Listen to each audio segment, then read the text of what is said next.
Udhna police મથકના PSI Rathwa ₹40,000ની લાંચ લેતા રંગે હાથ એસીબીના છટકામાં ઝડપાઈ જતા પોલીસ બેડામાં ચકચાર મચી જવા પામી છે।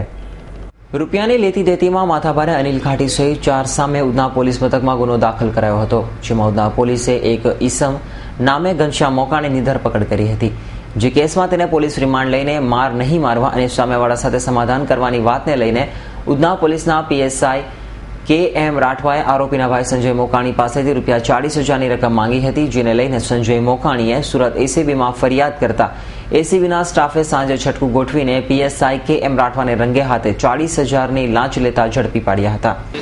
સંજયભાઈ મોકાણી નામના ફરિયાદીના ભાઈને ગઈકાલના રોજ 32/2015ના ગુનાના કામે ઉધના પોલીસ સ્ટેશનના પીએસઆઈ કે.એમ. રાઠવાનાઓએ અટક કરેલ અને એમાં રિમાન્ડ દરમિયાન માર નહીં મારવાના અને બીજી કોઈ હેરાનગતિ ન થાય એના અવેજ પેટે પૈસા માગેલા અને ટ્રેપ થયેલું।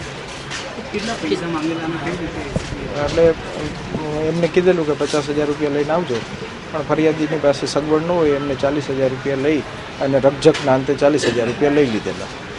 વધુમાં એસીબીના જણાવ્યા મુજબ લાંચની રકમ લઈને આરોપીના ભાઈ સંજયને પીએસઆઈ રાઠવાએ ઉધના બીઆરસી ચોકી ઉપર બોલાવ્યો હતો અને ત્યાં એસીબીએ પંચોની હાજરીમાં પીએસઆઈને લાંચની રકમ લેતા ઝડપી પાડી મોડી રાત્રે ધરપકડ કરી હતી। Bureau report, S9 news, Surat.